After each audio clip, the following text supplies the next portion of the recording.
Paz. Paz de Deus. Eu sou o Pedro, pastor de adolescentes e jovens aqui da igreja.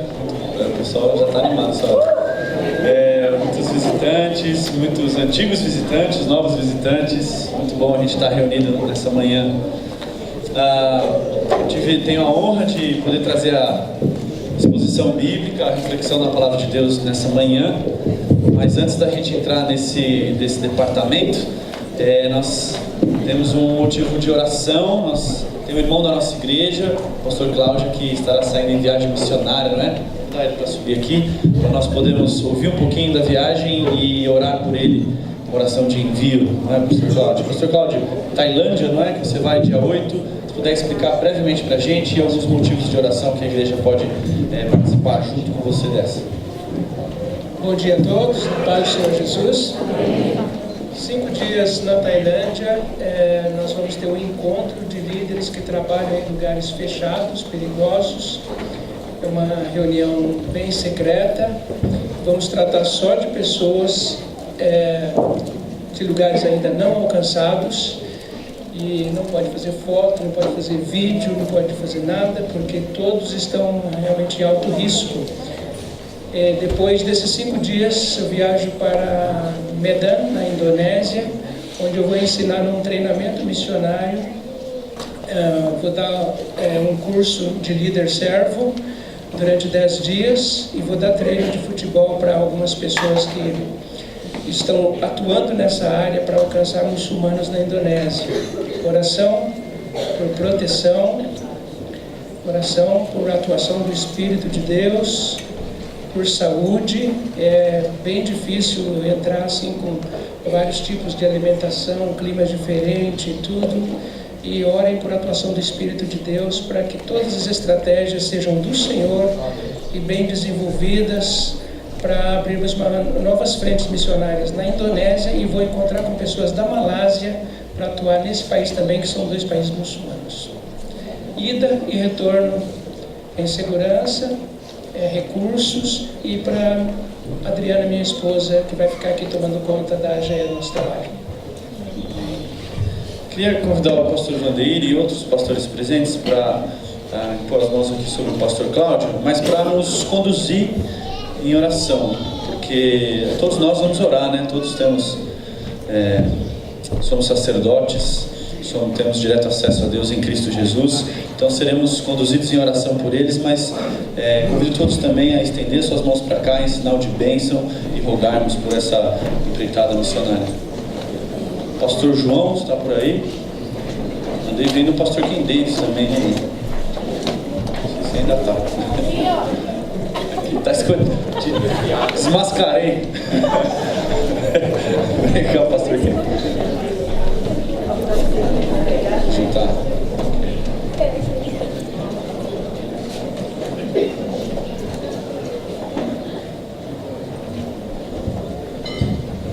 O pastor João, aqui ao meu lado, ele voltou de uma viagem bem cansativa.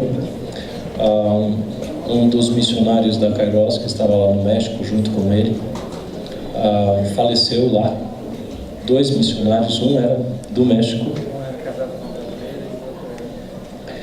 Então ele teve que fazer todo o processo para trazer esse missionário de volta, né, para que o corpo fosse velado aqui, sepultado aqui, junto à família, obviamente. Então, Deus seja louvado pela vida dele, pelo trabalho dele, e orem por restauração para ele, né? E a filha dele está indo para os Estados Unidos agora, um processo aí de transição para uma das universidades lá, né? Então, vamos orar por ele, pela Esther. Pastor Ken Davis, é um prazer. Pensa que vai ficar folgado? Vai orar. Pastor Ken é missionário dos Estados Unidos, trabalhando no Brasil já há muitos anos. Vocês vão entendê-lo perfeitamente. Ele fala português melhor do que eu. E eu vou pedir para que ele dirija a Deus essa oração de intercessão pelo pastor Cláudio e por esses outros motivos. Oremos. Senhor nosso Deus, te louvamos, te agradecemos, Senhor, pela maneira que o Senhor age e trabalha entre nós. Obrigado por esses missionários que têm sacrificado as suas vidas, seus sonhos particulares para servir o Senhor nesses lugares tão difíceis. Nós oramos para o pastor Cláudio na sua viagem para a Tailândia, que o Senhor possa conduzi-lo sobre seus cuidados, possa cuidar da sua família na sua ausência e que os objetivos dessa viagem possam ser alcançados.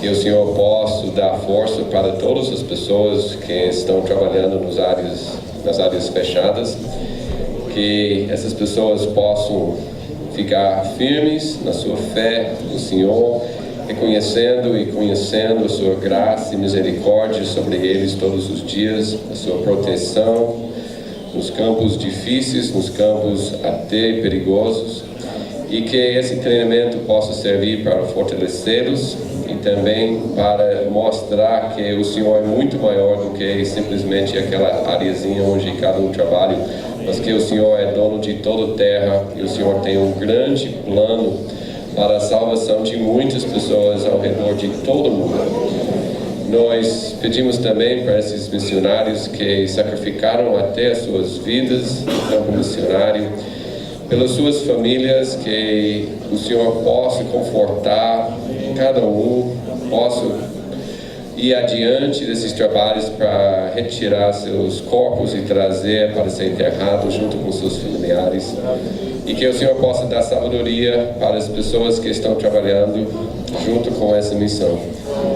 Nós, Senhor, queremos entregar não somente esses, mas também todos os missionários, todos os pastores, todas as pessoas que estão trabalhando no seu reino com seu tempo integral, para que o Senhor possa fortalecer cada um no seu ministério, possa dar graça e sabedoria para lidar com as dificuldades, e que o Senhor fortalece e mantenha fiel até o final todos os seus servos. Pedimos isso em nome de Jesus. Amém.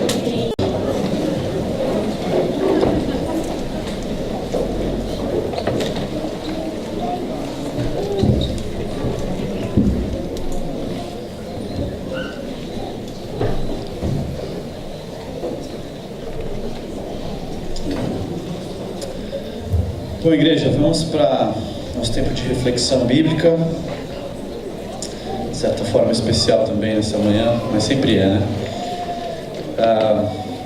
Vocês que estão nos visitando, vocês estão entrando no meio de uma série de mensagens, mas vai ficar tudo bem, espero que vocês vão entender tudo. A gente tem falado sobre oração, o nome que a gente tentou ser criativo, no caso eu, para essa série foi Wi-Fi, Conectados com Deus em Oração. Na semana passada nós falamos sobre a prática da oração, ou seja, lições que a gente aprende na escola de oração, ou seja, a nossa vida, as nossas tentativas, erros e acertos, aquilo que a gente aprende com cristãos maduros, aquilo que a gente aprende com a história da igreja. A gente falou sobre a prática da oração. Eu fiquei muito feliz com alguns testemunhos que eu fui recebendo durante a semana sobre o que Deus fez através do culto passado. Testemunhos simples, testemunhos pontuais, mas vários, então foi muito bom. Recebi de alguns adolescentes de 13, 14 anos que eles estão fazendo as suas primeiras listas de oração com os seus pedidos. Então eles começaram a me mandar foto desses pedidos, eu vendo ali eles orando por santidade, por chamado ministerial, por futuro. Começaram a chegar as fotos dessas listas no meu celular, 1h30 da manhã, mas chegou. Então, legal, né? Que negócio é esse? Adolescente me mandando lista de oração, 1h30 da manhã. Alguns testemunhos também, um dos pontos era sobre a gente orar por coisas pequenas e coisas simples no nosso dia a dia, e Deus vai santificando a nossa rotina. Eu recebi um testemunho de um rapaz que orou antes de jogar bola, na segunda-feira, ia jogar bola com seu pai e orou pela saúde do seu pai. O pai dele tomou um carrinho que ele não conseguia andar, levantou, acertou o pé e saiu andando, continuou jogando. E para ele foi muito importante. Ele tinha ouvido sobre orar sobre coisas simples, orou sobre algo simples e viu um livramento da parte de Deus, e depois relatou isso para o pai dele, fortaleceu a fé do pai dele. Muito legal também, como eu não usei PowerPoint, muitas pessoas resolveram se oferecer para fazer PowerPoint para mim. Metade da igreja falou: quer que eu faça o PowerPoint? É por opção, tá, gente? Mas muitas anotações, algumas pessoas mandaram por PDF também, lá os pontos. Muito legal saber que Deus deu essa unidade, o mesmo pensamento sobre oração. Que isso gere frutos, não só nessa semana, amém, irmãos? Mas nesse ano, na nossa vida, uma vida conectada com Deus em oração. E nos próximos 2 domingos, a começar hoje, a gente vai falar também sobre prática de oração, mas especificamente sobre aprender a orar através da palavra, aprender a orar com a Bíblia nos ensinar e moldar a nossa oração. Uma das grandes questões sobre oração é o que orar e como orar, né? Eu oro por cura, ou eu oro por sabedoria dos médicos, ou eu oro para que a pessoa tenha paciência em passar por essa provação. Como orar? Eu oro por restauração emocional, ou sabe essas perguntas? Você fica ali, você quer orar, mas se sente meio desnorteado em qual direção orar. Uma boa resposta para isso é aprender a orar com a direção da Escritura. É uma boa direção, ela vai moldando para a gente aprender como orar e sobre o que orar em termos de conteúdo, não é?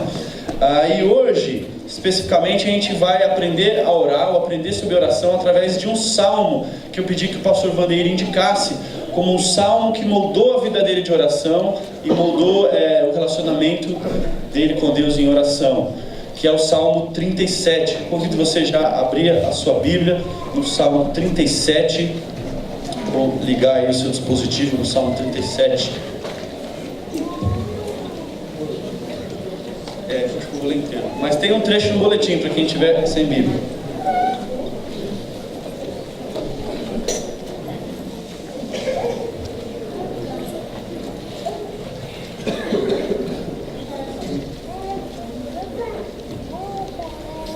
Salmo 37.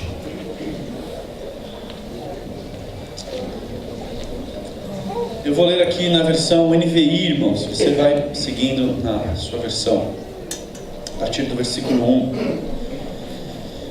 Diz assim a palavra do nosso Deus.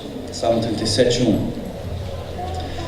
Não se aborreça por causa dos homens maus, e não tenha inveja dos perversos, pois como o capim logo secarão, como a relva verde, logo murcharão. Confie no Senhor e faça o bem. Assim você habitará na terra e desfrutará a segurança. Deleite-se no Senhor e Ele atenderá aos desejos do seu coração. Entregue o seu caminho ao Senhor, confie nele e Ele agirá. Ele deixará claro como a alvorada que você é justo, e como o sol do meio-dia que você é inocente. Descanse no Senhor e aguarde por Ele com paciência. Não se aborreça com o sucesso dos outros, nem com aqueles que maquinam o mal. Evite a ira e rejeite a fúria. Não se irrite, isso só leva ao mal. Pois os maus serão eliminados, mas os que esperam no Senhor receberão a terra por herança. Um pouco de tempo e os ímpios não mais existirão. Por mais que você os procure, não serão encontrados, mas os humildes receberão a terra por herança e desfrutarão pleno bem-estar. Os ímpios tramam contra os justos e rosnam contra eles. O Senhor, porém, ri dos ímpios, pois sabe que o dia deles está chegando. Os ímpios desembanham a espada e preparam o arco para abaterem o necessitado e o pobre, para matarem os que andam na retidão. Mas as suas espadas irão atravessar-lhes o coração, e os seus arcos serão quebrados. Melhor é o pouco do justo do que a riqueza de muitos ímpios, pois o braço forte dos ímpios será quebrado, mas o Senhor sustém os justos. O Senhor cuida da vida dos íntegros, e a herança deles permanecerá para sempre. Em tempos de adversidade não ficarão decepcionados. Em dias de fome desfrutarão fartura, mas os ímpios perecerão. Os inimigos do Senhor murcharão como a beleza dos campos, desvanecerão como fumaça. Os ímpios tomam emprestado e não devolvem, mas os justos dão com generosidade. Aqueles que o Senhor abençoa receberão a terra por herança, mas aqueles que Ele amaldiçoa serão eliminados. O Senhor firma os passos de um homem, quando a conduta deste o agrada. Ainda que tropece, não cairá, pois o Senhor o toma pela mão. Eu já fui jovem e agora sou velho, mas nunca vi o justo desamparado, nem seus filhos mendigando pão. Ele é sempre generoso e empresta com boa vontade. Seus filhos serão abençoados. Desvie-se do mal e faça o bem, e você terá sempre onde morar, pois o Senhor ama quem pratica a justiça e não abandonará os seus fiéis. Para sempre serão protegidos, mas a descendência dos ímpios será eliminada. Os justos herdarão a terra e nela habitarão para sempre. A boca do justo profere sabedoria e a sua língua fala conforme a justiça. Ele traz no coração a lei do seu Deus, nunca pisará em falso. O ímpio fica à espreita do justo, querendo matá-lo, mas o Senhor não o deixará cair em suas mãos, nem permitirá que o condenem quando julgado. Espere no Senhor e siga a sua vontade. Ele o exaltará, dando-lhe a terra por herança. Quando os ímpios forem eliminados, você o verá. Viu um homem ímpio e cruel florescendo como frondosa árvore nativa, mas logo desapareceu e não mais existia. Embora eu procurasse, não pôde ser encontrado. Considere o íntegro, observe o justo, há futuro para o homem de paz. Mas todos os rebeldes serão destruídos, futuro para os ímpios nunca haverá. Do Senhor vem a salvação dos justos. Ele é a sua fortaleza na hora da adversidade. O Senhor os ajuda e os livra. Ele livra os ímpios e os salva, porque nele se refugiam. Ele os livra dos ímpios e os salva, porque nele se refugiam. Amém. Vamos orar, irmãos? Curva a sua cabeça. Peça que Deus fale ao seu coração através desse salmo precioso, dessa porção da palavra dele. Conecte seu coração a Deus, aquiete Ele.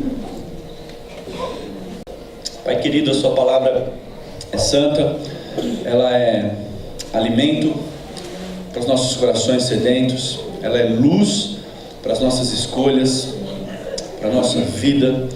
Ó Deus, ela é um alicerce firme no qual podemos construir a nossa história, os nossos sonhos, os nossos projetos. E a gente pede que o nosso coração esteja sensível à voz do Teu Espírito Santo através da palavra. A gente pede que o Senhor nos dê olhos para ver a Tua salvação, corações para entender a Sua salvação e ouvidos para ouvir a boa nova que ecoa no nosso meio hoje. Assim oramos em nome do Senhor Jesus. Amém. Amém. Irmãos, salmo grande, deu para passear um pouquinho por esse assunto. Nessa mensagem eu vou fazer uma espécie de tabelinha aqui com o pastor Vandir. No meio do caminho eu vou passar a bola para ele, vocês vão entender o contexto. Mas eu gostaria de começar falando sobre os salmos e a nossa oração, ou como eu disse no começo, aprender a orar com os salmos. Existem muitas coisas que eu poderia falar sobre isso, gostaria de destacar uma em específico. Se a gente vive num tempo em que as emoções ou as doenças emocionais ou conflitos emocionais estão cada vez mais presentes, os salmos têm algo a dizer sobre isso.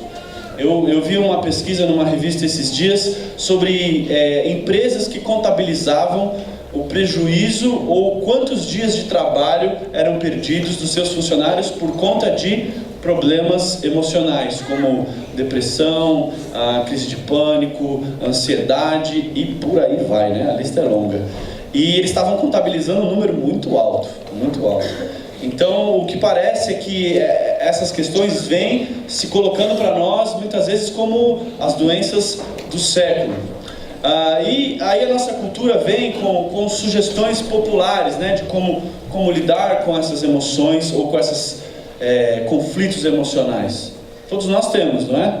Até aquele que fala, não, eu não tenho camadas assim interiores, eu não tenho coisas lá tão fundas. Tem gente que pensa assim, mas tem aí também emoções. muitas vezes a nossa cultura popular fala sobre simplesmente ignorar essas emoções. Arruma o que fazer, arruma um tanque de roupa para lavar, arruma o que vai fazer, ignora o que está acontecendo e segue a vida. Outras vezes a nossa cultura fala sobre anestesiar essas emoções. Arruma algo que vai distrair você, seja um hobby, uma atividade física, muitas vezes comida ou bebida, ou até mesmo cigarro, por aí vai, coisas para anestesiar crises e conflitos emocionais. E outras vezes, então, pessoas já com um quê mais terapêutico falam muito sobre assim, tem que pôr para fora suas emoções, fala tudo. Em termos, grosso modo, né, soluções populares, assim, não estou dizendo de nenhum especialista. Mas os salmos, eles trazem uma proposta interessante para isso. Eles falam muito sobre o seguinte: lide com as suas emoções orando. Ore as suas emoções. Vejam bem, não estou dizendo que a oração é cura para todo conflito emocional. Também não estou dizendo que não é. Não estou dizendo que oração cura qualquer sentimento de frustração, de amargura, de revolta, de solidão. Não estou dizendo que cura tudo, mas também não estou dizendo que não cura.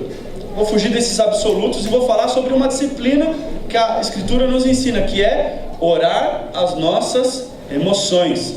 Uma boa forma de lidar com suas emoções é ore elas, lide com elas na presença de Deus, lide com elas orando.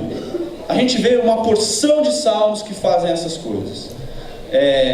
Um salmo conhecido nosso, que talvez a gente conseguisse quase todos aqui recitar de cor, o Salmo 23, descreve ali um emocional de alguém que está quase uma sensação de abandono, de perseguição. Ele usa uma imagem para isso, que me ajudem, qual é a imagem que é forte aí no Salmo 23? Tem várias, né? A Ildete já soltou todas aqui, ó. Passos verdejantes, águas tranquilas. todas essas. Mas tem uma forte aí que é esse vale da sombra da morte. Que sensação é essa? Que emoção é essa? Dá pra gente ficar cogitando aqui, não dá? O que essa pessoa estava sentindo? Que ele descreve como um vale profundo, sombrio, com desejos e medo de morte. Ele descreve assim, mas ele está falando isso na presença de Deus, em oração. A gente tem emoções como a nostalgia, saudade de um passado maravilhoso, mas uma saudade um pouco distorcida, sabe? Que nem era tão bom assim, mas era maravilhoso aquele passado. Tem muitos salmos que falam de um passado com uma saudade. Nossa, quando o Senhor restaurou a nossa sorte, nós ficamos como quem sonha. Lembra desse salmo? Então, lembrando daquilo que Deus fez. Mas essa nostalgia, durante o salmo, ela vai sendo transformada em lágrima. E ele fala, mas aqueles que semeiam pranteando, e aí vira esperança, colherão com alegria. Então a emoção é colocada na presença de Deus e vai sendo trabalhada. Os salmos são cheios de exemplos assim.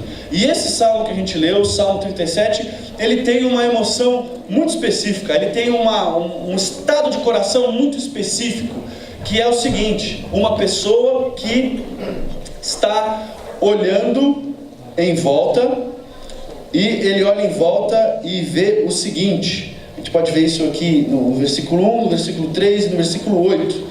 Ele fala sobre uma irritação, uma ansiedade, uma amargura, uma indignação, e a expressão aqui original é esquenta. Então o salmo está o tempo falando, não se preocupe, não se esquente, não se indigne, não se amargure. A expressão é, não fique cheio, não fique vermelho, não fique furioso, não fique impaciente. Por quê?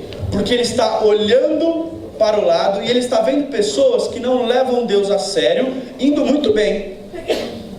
A expressão que o salmo usa é o ímpio. Vocês viram quantas vezes eu li aqui ímpio, o ímpio, o ímpio, o ímpio. O ímpio aqui, gente, fazendo uma tradução para a linguagem de depois de amanhã, o ímpio é uma pessoa que não leva Deus a sério, sabe? E o salmista está olhando várias pessoas que não levam Deus a sério, e o olhar dele está vendo que eles estão bem na foto. Então ele começa a se esquentar, começa a se irritar, começa a se amargurar. E essa sensação é colocada na presença de Deus. Só que esse salmo ele já entra na devolutiva. Ele já entra na presença de Deus devolvendo para ele: peraí, ok, você está colocando esse seu olhar, essa sensação aqui diante de mim. E o salmo começa a trabalhar, então, aprende a olhar comigo. Olha da seguinte forma, olha lá na frente. Então o salmo vai trazendo o nosso olhar para o futuro. Fala, para de olhar aqui para o presente e olha para frente. Então começa a mostrar em diversos dizeres aqui nesse salmo, a presença de Deus começa a mostrar, o salmista começa a mostrar que lá na frente não é bem assim. É a tônica aqui que a gente leu. Algumas coisas que esse olhar lá para frente vem mostrando. Fala, no fim, esse estado aí que as pessoas que não levam Deus a sério estão, desvanece, passa muito rápido. Ele usa aqui imagens que é como uma grama verdinha que daqui a pouco parou de chover e mudou o clima e aquilo já não está mais verde. É rápido, a queda é rápida. Olha para frente e vê que não é bem da forma que você está olhando. Olha para frente e vê que como eles vão me encontrar. E no momento que eles me encontrarem, muitas coisas vão mudar. Olha para frente e saiba que a vida que a gente vive, a história que a gente vive, ela caminha com um alvo. Ela tem um fim.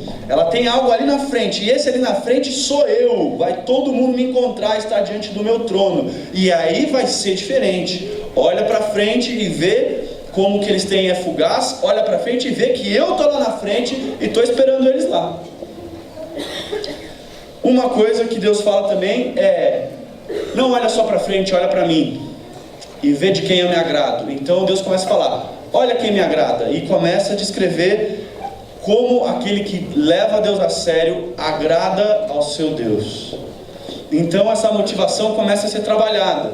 Esse que olhava em volta começa a olhar para frente, começa a olhar para Deus e ver como Deus se agrada dele. E diversas coisas são faladas, mas vale pouco do que você ter muito igual eles. Muda os seus valores, faz uma valoração, mensura as coisas na sua vida diferente, uma vez que você está olhando para frente e para cima agora. Uma outra coisa que eles falam é: se você cair, eu não te abandono. Muitos deles caem e ficam sozinhos, e o seu futuro lá na frente será de paz. Bom, é esse trabalhar emocional que a presença de Deus em oração traz para esse salmista. Esse sentimento de muitas vezes ansiedade, irritação em relação à situação presente é trabalhado sendo ensinado a olhar para frente, no futuro em Deus, e para cima, no caráter de quem Deus é. E principalmente, algumas coisas se destacam a partir disso. Bom, está olhando desse jeito? Está com um olhar renovado? Botou um óculos novo, uma lente nova aqui na minha presença em oração? Porque muitas vezes é o que a gente experimenta. A gente entra na presença de Deus em oração, derrama as nossas emoções e a gente aprende a olhar com outros óculos, com um olhar diferente para a realidade. E isso transforma muito a nossa percepção. Agora, uma vez que isso acontece, algumas ações são impulsionadas. Está olhando diferente? Então haja diferente. E são aqui 4 ações. Confie em mim, se deleite em mim, entregue as coisas para mim, descanse e espere em mim. Está vendo diferente? Confie no Senhor teu Deus, se deleite no Senhor seu Deus, entregue as coisas para o Senhor teu Deus e espere no Senhor teu Deus. Amém? É esse trabalhar que o Salmo nos ensina a orar. E agora vai entrar a minha tabelinha com o pastor Vandeir. Nós tivemos a ideia de pegar esses quatro imperativos: confie, deleite, entregue, descanse, talvez outras coisas que ele queira destacar, e fazer uma espécie de pregação, testemunho, não é? O pastor vai poder falar um pouco de como em oração e na caminhada dele Deus trabalhou essas atitudes. E depois nós vamos olhar para o momento da ceia, e a ceia é um lugar também de confiar na salvação que está em Cristo, de deleitar-nos na salvação que está em Cristo e de entregar a nossa vida para o Cristo. Tudo isso aqui vai convergir para o Cristo. Pastor Vandir, por favor.